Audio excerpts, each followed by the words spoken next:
BSNL capable है कि इस देश में सबसे सस्ता 2G, 3G, 4G और फ्यूचर में 5G नेटवर्क सर्विस प्रोवाइड करने के लिए फिर भी BSNL के साथ इस प्रकार का खिलवाड़ क्यों किया जा रहा है और 4G स्पेक्ट्रम क्यों नहीं BSNL को अलॉट किया गया और क्यों BSNL को घाटे में भेजा जा रहा है, उसके पीछे सबसे बड़ा रीजन हो सकता है कि इस देश के यशस्वी प्रधानमंत्री, इस देश के इकलौते सबसे ज्यादा ईमानदार प्रधानमंत्री का नजर जो है BSNL को बेचने की तरफ क्या पता होगा। जैसे PSU कंपनी के बारे में ही बताए हैं तो PSU ही कंपनी था एयर इंडिया जिसको टाटा के हाथों बेच दिया गया। जियो शुरू किया फ्री से 1 साल फ्री दिया, इसके बाद बढ़ाते गया अभी उसने 25% बढ़ा दिया है। BSNL या कोई भी सरकारी कंपनी ऐसा नहीं कर सकता।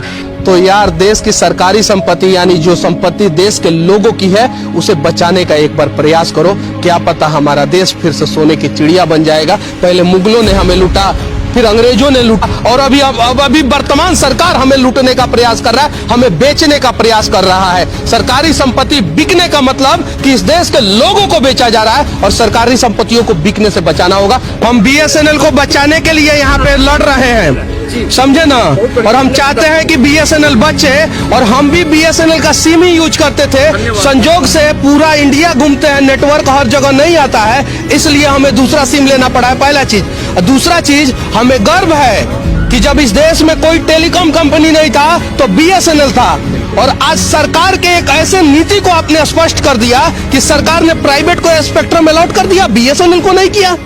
यह देश के लोगों को जानना चाहिए कि नहीं जानना चाहिए। देश का भविष्य यहाँ पे बचाया जा रहा है। एक पौधा को 4, 5, 10 आदमी मिलके लगा रहे हैं। अभी हम BSNL के ऑफिस में हैं और ये महारत्न कंपनी है। क्या नाम है सर आपका?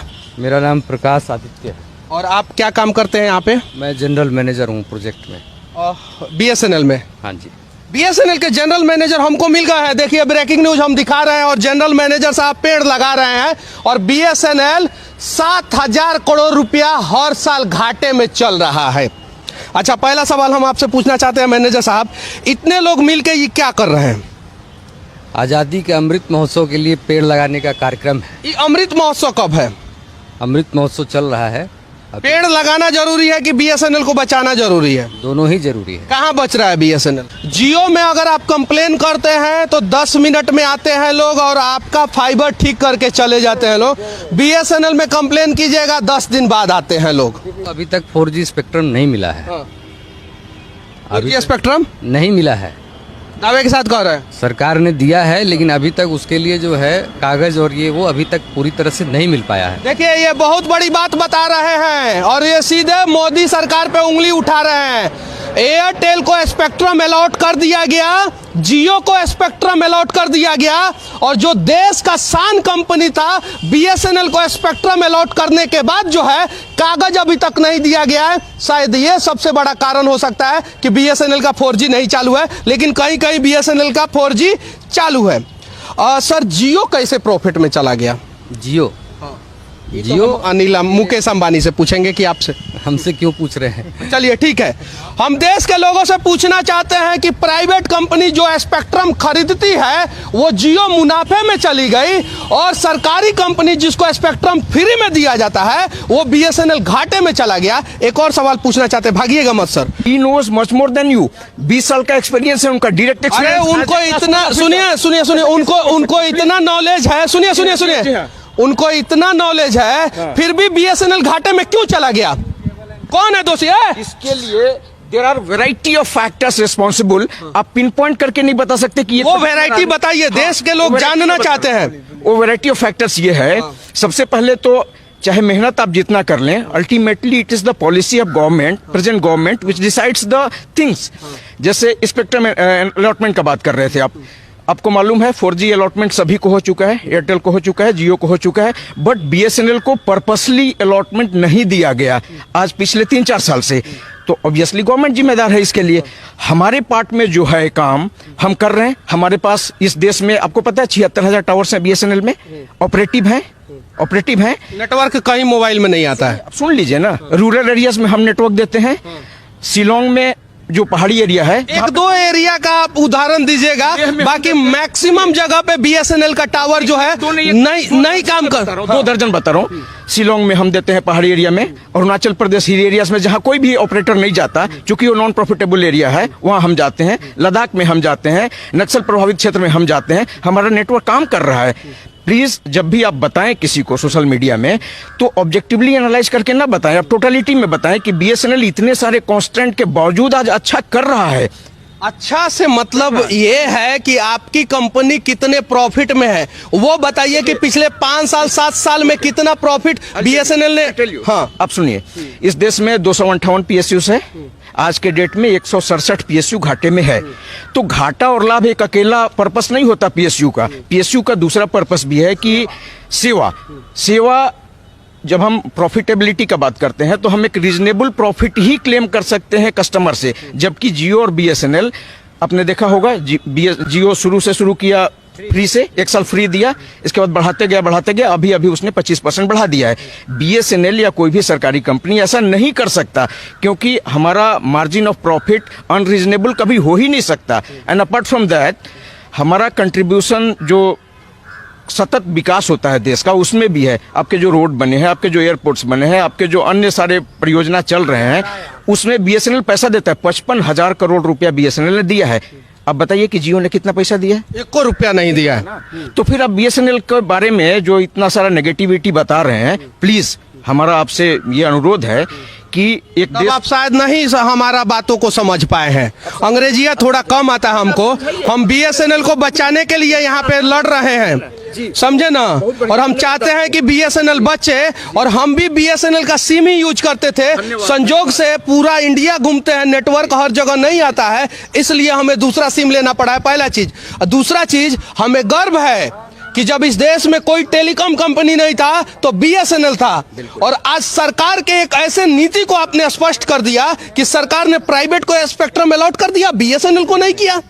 ये देश के लोगों को जानना चाहिए कि नहीं जानना चाहिए? मेरा क्वेश्चन करने का थोड़ा तरीका एग्रेसिव होता है, लेकिन मैं आपसे सवाल नहीं कर रहा हूं, वो सिस्टम से सवाल कर रहा हूं, उस कुर्सी से सवाल कर रहा हूं जिस कुर्सी और सिस्टम ने बीएसएनएल को बर्बाद कर दिया, इतनी बड़ी महारत्न नवरत्न कंपनी को बर्बाद कर दिया। कि हम जो काम करते हैं ना, हमारा एक रूल होता है, हम उसका पेपर एक्शन करते हैं। जैसे बीएसएनएल का सिम लेना हो, आपका सब कुछ देखा जाएगा, आपका आधार कार्ड देखा जाएगा, आपका रेजिडेंशियल एड्रेस देखा जाएगा। लेकिन अगर आप जियो का सिम लेना है, पान दुकान से आप ले लीजिए। अच्छा, पान दुकान से अगर आप ले सकते हैं तो एक पाकिस्तान का भी आदमी ले सकता है। तो जियो का सिम एक पाकिस्तानी ले सकता है आराम से, एक ही आधार कार्ड पे कई ले सकते हैं। लेकिन बीएसएनएल का सिम आप ऐसे नहीं ले सकते। आतंकवादी कैसे जम्मू कश्मीर में ले लेते हैं फिर बीएसएनएल का सिम? आप ये समझिए कि जो सिक्योरिटी है देश का, उसमें भी कंट्रीब्यूट कर रहा है बीएसएनएल में। सर, देश को बचाने की जिम्मेवारी आपके और हम जैसे युवाओं के कंधे पे है।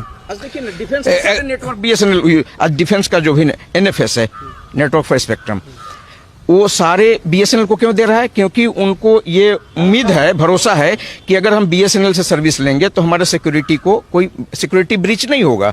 तो जरा सोचिए, बीएसएनएल का सिक्योरिटी ब्रीच नहीं हो सकता है। बीएसएनएल कैपेबल है कि इस देश में सबसे सस्ता 2G, 3G, 4G और फ्यूचर में 5G नेटवर्क सर्विस प्रोवाइड करने के लिए। फिर भी बीएसएनएल के साथ इस प्रकार का खिलवाड़ क्यों किया जा रहा है? और 4G स्पेक्ट्रम क्यों नहीं बीएसएनएल को अलॉट किया गया? और क्यों बीएसएनएल को घाटे में भेजा जा रहा है? उसके पीछे सबसे बड़ा रीजन हो सकता है कि इस देश के यशस्वी प्रधानमंत्री, इस देश के इकलौते सबसे ज्यादा ईमानदार प्रधानमंत्री का नजर जो है बीएसएनएल को बेचने की तरफ क्या पता होगा। जैसे पीएसयू कंपनी के बारे में ही बताए हैं, तो पीएसयू ही कंपनी था एयर इंडिया, जिसको टाटा के हाथों बेच दिया गया। का पता भविष्य में आप लोग, एक ही होता है चाहे जिस किसी भी देश का हो, और एयर इंडिया ईमानदार भी है बहुत।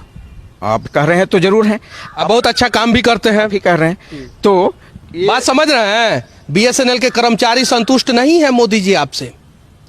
बीएसएनएल कर्मचारी इसलिए नहीं हमको सैलरी मिलता है कि मोदी जी से संतुष्ट हों या आपको संतुष्ट करें। हमको सैलरी हमारे काम का मिलता है। आपको मालूम है, हम सब छुट्टी का दिन है, जीएम साहब ने सुबह एक आदेश किया और हम सब हाजिर हैं। जितने भी बुद्धिजीवी हैं, वो जितनी भी सरकारी संपत्तियां सरकार के बाप का नहीं होता है, वो इस देश के लोगों का होता है। और हम अपनी संपत्तियों को बचाने के लिए कम से कम निष्पक्ष होके आवाज उठाएंगे। जियो की टोटल जितनी संपत्ति होगी ना उससे 4 गुना की संपत्ति जो है ना बीएसएनएल का है, और उससे 4 गुना शायद से जमीन पे बीएसएनएल का तो सिर्फ एक्सचेंज होगा। तो आप देख ही रहे हैं, जहाँ भी जा रहे हैं, गांव, छोटा छोटा कस्बा, सब जगह बीएसएनएल का अपना जब हमारे पास कुछ नहीं था तो बीएसएनएल था, ये बात हम लोगों को याद रखना होगा। और डिजिटल इंडिया का सपना जो है ना, मोदी जी जियो के दम पे नहीं सोचे थे, एयरटेल के दम पे नहीं सोचे थे, वो बीएसएनएल के दम पे सोचे थे। ऐसे देखिए ना कि हमारा विद्यालय ही तो मेन नींव था शिक्षा का, उसके पहले भी कुछ था नहीं था। उसी तरह ये है, सेवा के लिए तो सरकारी संस्था ही है। चलिए, आप लोग पेड़ लगा रहे थे, उससे हमें कोई नाराजगी नहीं है, हमें नाराजगी है सिस्टम से। और आप लोग अच्छा काम कर रहे हैं, बीएसएनएल को बचाने के अलावा देश को बचाने के लिए, एनवायरनमेंट को बचाने के लिए भी काम कर रहे हैं। लेकिन हमारा फर्ज बनता है कि हम थोड़े कड़वे सवाल पूछें, और ताकि जो है आप लोग भी कड़वे जवाब दें और देश के लोग जो हैं रियलिटी को देखें। यार, कन्याकुमारी से लेके कश्मीर तक और गुजरात के कच्छ से लेकर अरुणाचल प्रदेश के ईटानगर तक, आप इस देश के किसी भी कोने के हो या अंडमान लक्षद्वीप के हो, तो यार देश की सरकारी संपत्ति यानी जो संपत्ति देश के लोगों की है उसे बचाने का एक बार प्रयास करो। क्या पता हमारा देश फिर से सोने की चिड़िया बन जाएगा। पहले मुगलों ने हमें लूटा, फिर अंग्रेजों ने लूटा, फिर कांग्रेसियों ने लूटा, और अभी वर्तमान सरकार हमें लूटने का प्रयास कर रहा है, हमें बेचने का प्रयास कर रहा है। सरकारी संपत्ति बिकने का मतलब कि इस देश के लोगों को बेचा जा रहा है, और सरकारी संपत्तियों को बिकने से बचाना होगा। बाकी आप लोग जो है इतने बारीकी तरीके से बिना गुस्सा हुए सवालों का जवाब दिए, इसके लिए सिर्फ मैं एक ही शब्द कहूंगा, जय हिंद सर, सभी को। और जहां भी जरूरत पड़ेगा, हम जैसे लोग जो है बीएसएनएल और सरकारी संपत्तियों को बचाने के लिए आप लोगों के साथ लड़ने के लिए तैयार है सर।